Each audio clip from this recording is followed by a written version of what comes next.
Hola, bienvenidos a otra sesión del curso de Inferencia Estadística. En esta clase continuaremos con test de hipótesis y veremos el cálculo de las probabilidades del error de tipo 2 y determinación del tamaño muestral para la prueba Z. Comencemos. Entonces, habíamos estudiado el test de hipótesis cuando yo consideraba H0 como θ es igual a un cierto parámetro fijo y H1 θ mayor que θ0. Este test que habíamos llamado unilateral.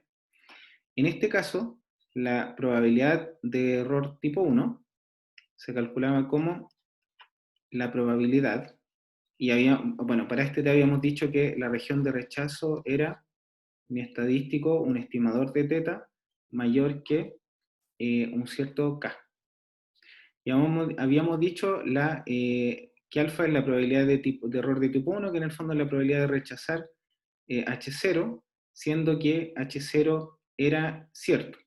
Por lo tanto, esto corresponde al caso en que θ gorro es mayor que K, que corresponde a rechazar H0, siendo que H0 era cierto. Bueno, ya habíamos trabajado en el caso en que teníamos muestras grandes. Entonces, en el caso en que que me pregunte cuál es la probabilidad de error de tipo 2, esto corresponde justamente a la probabilidad de aceptar H0, siendo que H0 era falsa. Y por lo tanto, esto corresponde al caso θ gorro menor o igual que K, que corresponde a aceptar H0, siendo que en realidad lo que ocurría era que θ era mayor que θ0. ¿Ya? Entonces, lo que nosotros vimos fue que uno define un cierto nivel de confianza de tal manera que esto toma un valor fijo. Por ejemplo, en el caso anterior, en los ejemplos anteriores era 0.05, pero en general es un nivel dado. El problema con la probabilidad de error de tipo 2 es que yo no, al condicionar con θ mayor que θ0, la verdad es que no tengo información para poder escoger cuál es el valor y cómo calcular esta probabilidad. Por lo tanto, lo que vamos a hacer para poder entender cómo funciona y qué es lo que ocurre con esta error de tipo 2, vamos a considerar como test H0, θ igual a θ0, y H1 vamos a considerar como θ igual a θ sub a, donde θ sub a es cualquier parámetro que sea mayor que θ0, y en el fondo esto es casi que estamos tomando una instancia del caso anterior, pero lo importante es que nosotros vamos a ver cuál es el efecto que tiene el considerar un parámetro que sea un poquito más grande, y en particular nos va a permitir calcular la probabilidad de tipo 2 para este parámetro en particular. A ver, la probabilidad de tipo 1 en general sigue la misma lógica porque el H0 no ha cambiado. Y ahora, si quiero calcular la probabilidad de tipo 2, es la probabilidad que θ gorro es menor o igual que K, dado que θ es igual a θ sub A, y si estoy trabajando con una muestra grande, esto lo puedo escribir como θ gorro menos θ sub A, partido por sigma θ gorro, menor o igual que K menos θ sub A, dividido en sigma θ sub A, y corresponde, bueno, y ahora lo que tengo que usar es que, como estoy trabajando en una muestra grande, esto se distribuye eh, como una distribución normal estándar. Entonces aquí hay varias posibilidades. Por ejemplo, si yo quisiera fijar un nivel beta, lo que yo tengo que hacer es escoger justamente un K, de modo que esto sea correspondiente a lo que corresponde como a un menos ZB. ¿Ya? ¿Ya? Ahora, y la otra alternativa es que si es que yo no puedo fijar el nivel beta, lo que yo podría hacer en el fondo es calcular cómo varía este nivel beta en función del parámetro θ0. ¿Ya? Entonces veamos un ejemplo. Ya, el mismo ejemplo de la clase anterior dice: el vicepresidente de ventas de una gran empresa desea estudiar la cantidad de contactos de venta por semana. Para ello selecciona aleatoriamente 36 vendedores y se registra el número de contactos hecho por cada uno para una sola semana seleccionada al azar. La media y la varianza de las 36 mediciones fueron 17 y 9 respectivamente. Entonces, supongo que el vicepresidente desea detectar una diferencia igual a una llamada en el número de llamadas por semana. ¿Ya? Entonces, quiere saber qué pasa, o sea, porque él propone como hipótesis nula que sean 15 llamadas, y él quiere ver qué pasa si testea contra 16. Entonces, plantea este test de hipótesis y dice, encuentre beta, la probabilidad de error de tipo 2, considerando que alfa sea 0.05. ¿Ya? Entonces ese ya es un nivel dado. Entonces, solamente para recordar, lo que nosotros estamos diciendo acá es, alfa es, la región de rechazo en este caso es teta gorro mayor que K, y en el fondo esto corresponde bajo la hipótesis, bueno, eso debería ser, perdón, dado que ocurre H0, dado que mu es 15, y esto debería ser mu gorro, bueno, debería ser en realidad el promedio. Entonces esto debería ser la probabilidad que I barra menos 15 dividido en sigma partido por raíz de n mayor o igual que K menos 15 partido por sigma partido por raíz de n, y eso corresponde, bueno, bajo la hipótesis nula, esto que está acá se distribuye según una distribución Z, una normal estándar, y por lo tanto lo que de acá aparece la condición que Z sub alfa tiene que ser K menos 15 dividido en sigma partido por raíz de n. Es decir, K tiene que ser igual a 15 más Z alfa por sigma partido por raíz de n.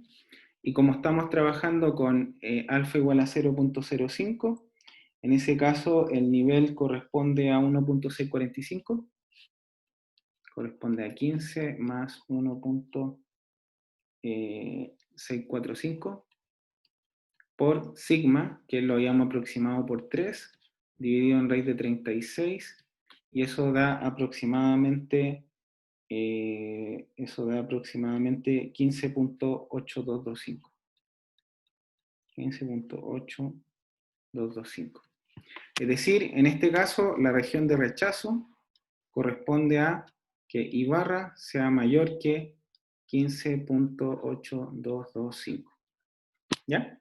Ya, con esto ahora podemos calcular el error de tipo 2, porque el error de tipo 2 va a ser beta, corresponde a la probabilidad de aceptar H0, y eso ocurre cuando el I barra es menor o igual que 15.8225, pero suponiendo que la hipótesis alternativa es la correcta, es decir, que mu sea igual a 16. Y esto se puede calcular como la probabilidad de I barra menos 16 menor o igual que 15.8225 menos 16 dividido en sigma partido por raíz de n. ¿Ya? Y ahora, bajo la hipótesis alternativa, esto que está acá se distribuye según una normal estándar. ¿Ya?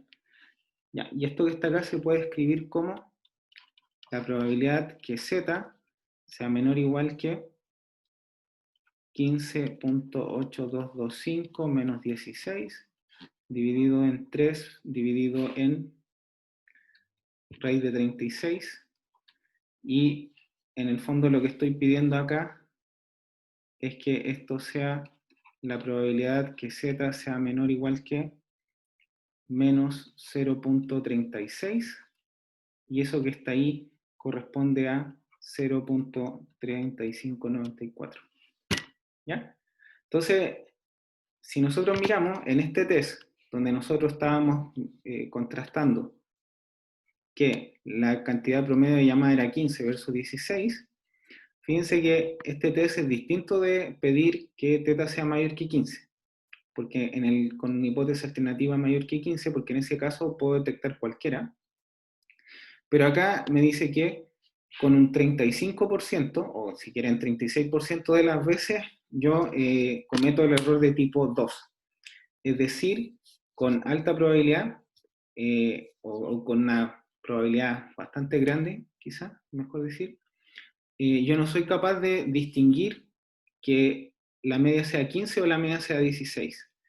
Entonces, eso es un problema, porque todo depende, porque yo tomé el 16 en vez del 15. Si quizá hubiera tomado 17, lo que yo podría haber hecho es, en el fondo, tener un error menor, ¿ya? Ahora, cosa interesante del cálculo es que yo puedo darme cuenta que beta es la probabilidad que z sea menor o igual que, por ejemplo, 15.8225 menos 16 partido por 3 dividido en raíz de n. Entonces, esto corresponde a la probabilidad que z sea menor o igual que 15.8225 menos 16 dividido en 3 por raíz de n. Entonces, claro, en este caso el n era 36 y daba esa probabilidad de tipo 2, que era 0.3594. Sin embargo, si yo, por ejemplo, pudiera escoger, fíjense que este número que está acá es negativo, ese número que está ahí es negativo. Por lo tanto, si yo pudiera tomar n más grande, es decir, si n es más grande, lo que yo estaría haciendo, estoy calculando en el fondo la probabilidad que una distribución estándar, y acá caería este número, el 15.8225 menos 16 dividido en 3 por raíz de n. Cuando el n va creciendo, lo que debería ir haciendo es, debería ir siendo cada vez más negativo y de hecho convergiendo como a menos infinito. Por lo tanto, lo que va a ocurrir es que cuando el n sea cada vez más grande, yo voy a tener que esta probabilidad la probabilidad de error de tipo 2 va a ser cada vez más pequeña. Y esto ocurre en general, y lo que nosotros podemos hacer, es decir, si se fijan en el test de hipótesis, lo que nosotros habíamos pedido era nosotros fijamos un nivel alfa, que era el error de tipo 1, que nosotros queríamos que la probabilidad de cometer ese error sea pequeña, menos, por ejemplo, el 5%. Pero aquí, en el fondo, lo que nos dice esto es que si yo tomo una muestra grande, lo suficientemente grande, yo podría diseñar un test de tal manera que el alfa y el beta fueran pequeños, ¿ya? Y en este caso, si se fijan, lo que es un poco extraño, porque yo estoy mirando el test teta igual a teta 0 versus teta mayor que teta 0, pero acá, cuando yo lo considero con uno en particular, puedo ver cuánto distingue. Entonces, en el caso, yo podría preocuparme para que este nivel beta sea pequeño y logre distinguir con baja probabilidad se equivoque y logre distinguir entre 15 y 16. ¿Ya? Entonces vamos a ver cómo se hace eso en general. Entonces, veamos. Recordemos que, tal como lo dije, alfa es la probabilidad que I barra sea mayor que K cuando mu es mu 0. ¿Ya? Y vamos a hacer, en el fondo eso corresponde a la probabilidad que I barra menos mu 0 partido por sigma teta gorro sea mayor que K menos mu 0. Eso es un K. Dividido en sigma teta gorro. Y ahora esto que está acá se distribuye según una distribución Z, si es que el n es más grande que 30, por ejemplo. Y en el fondo lo que estaría, me aparece la primera ecuación que me dice que si yo quiero que esto sea alfa, con alfa dado, necesito que esta cantidad sea igual a z sub alfa. Y por lo tanto llego a la ecuación que z sub alfa es igual a k menos mu 0 partido por sigma teta 0, lo cual da origen a k igual a mu 0 más z sub alfa por sigma teta 0. ¿Ya? Eso nos da el valor del K. Por lo tanto, ya tenemos la región de rechazo que corresponde a I barra mayor que K, donde K es la cantidad que aparece acá. ¿Ya? Ya. Ahora vamos a ver el error de tipo 2. Ya, notemos que el test de hipótesis en este caso es H0, que corresponde a mu igual a mu 0, y lo estamos contrastando contra mu mayor que mu 0, pero para en el fondo poder estimar el valor de, para poder estimar el valor en el fondo del error de tipo 2, lo que nosotros vamos a considerar es H1 como mu igual a mu sub A, donde mu sub A es mayor que mu sub 0. Y el mu sub A es como la cantidad que nos gustaría que logre distinguir el test. Así que me gustaría que distinga entre una o dos unidades. Bueno, tomo simplemente mu sub A, por ejemplo, mu 0 más 2 unidades. Y por lo tanto, considerando este nuevo test, el beta se puede estimar como la probabilidad de aceptar H0, dado que mu es igual a mu A, porque eso significa que la hipótesis alternativa es la correcta. Y esto se calcula como la probabilidad de I barra menos mu sub A dividido en sigma teta gorro, menor o igual que K menos mu sub A dividido en sigma de teta gorro. Y esto sigue una distribución normal 0,1. Y si yo quiero que esto sea un nivel dado, fíjense que esto que está acá, estoy trabajando con la Z, y por lo tanto me gustaría que Z sea menor que algo, entonces ese término que está acá, vamos a pedir que sea igual a menos Z sub B. Ya, acuérdense que justamente Z sub B pide que esa probabilidad sea beta, pero como acá estamos pidiendo que sea menor, y nos gustaría que sea la cola, tiene que ser simétrico y corresponde a menos ZB. Así que llego a una segunda ecuación, que me dice de igual manera que K tiene que ser igual a mu sub A menos Z sub B por sigma teta gorro. Entonces llego a esa segunda ecuación que está ahí. ¿Ya?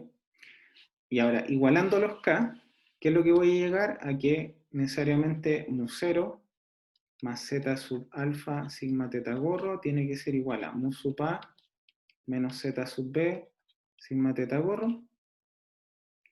Y ojo que el sigma teta gorro se puede estimar como sigma partido por raíz de n, ¿ya?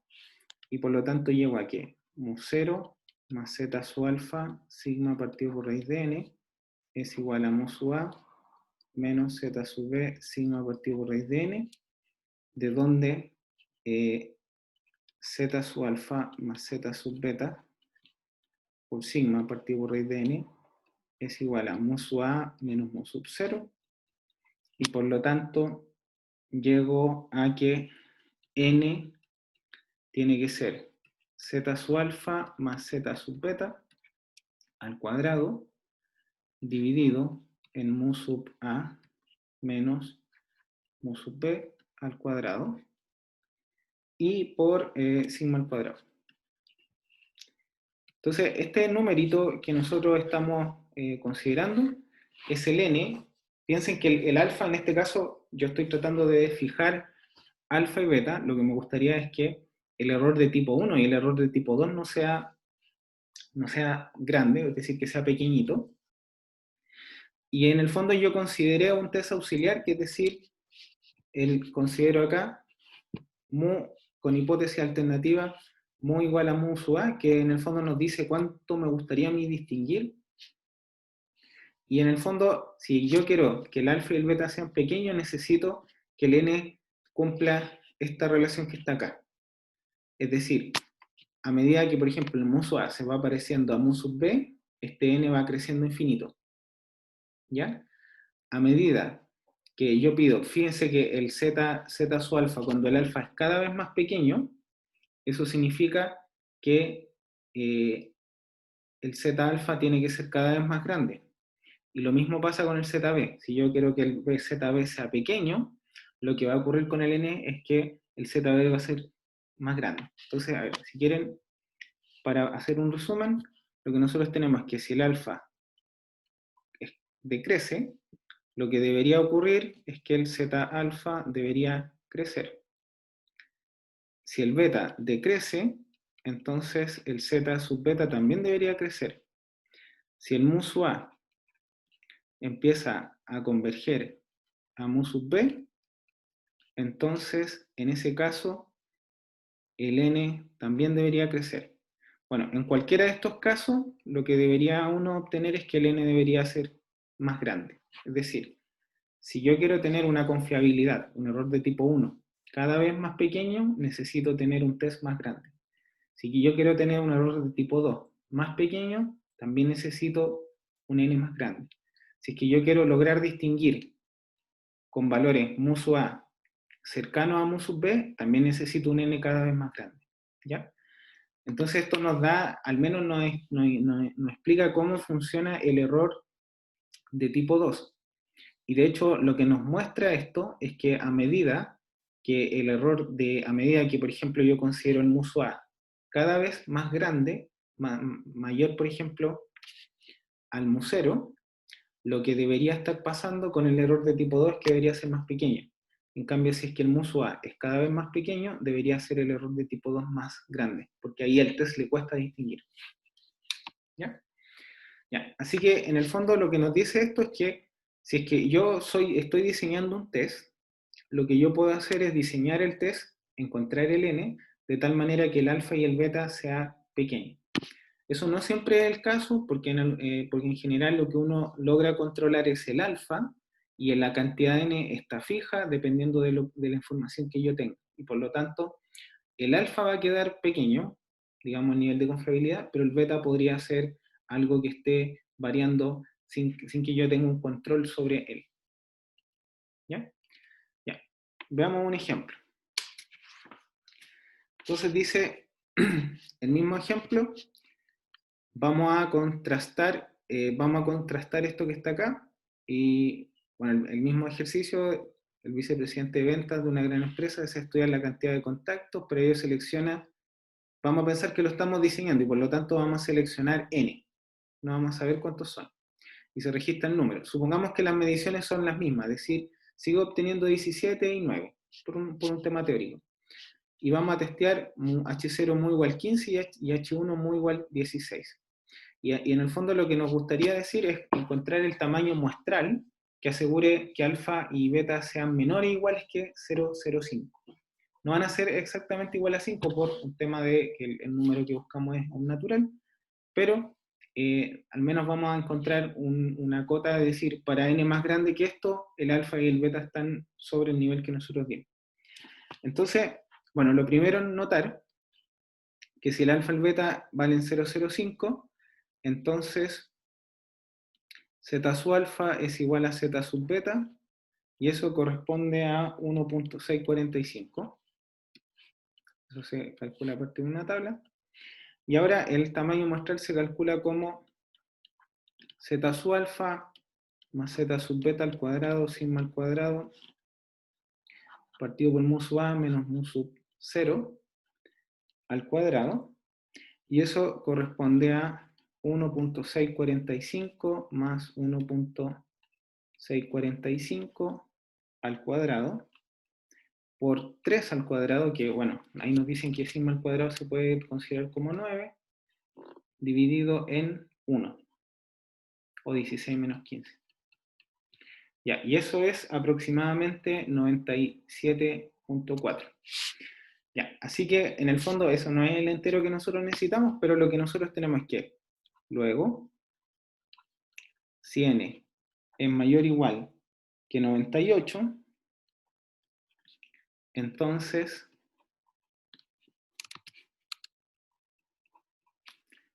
alfa y beta son menor o iguales que 0.05. ¿Ya? Ya, y fíjense la diferencia. En el caso del ejemplo al principio, nosotros teníamos una muestra de 36. Y si yo en el fondo quiero, y eso me daba origen a un error de tipo 2 de 37%. Si ahora yo quiero un error de tipo 2 menor que del 5%, lo que necesito es al menos 98, si quieren, vendedores. ¿Ya?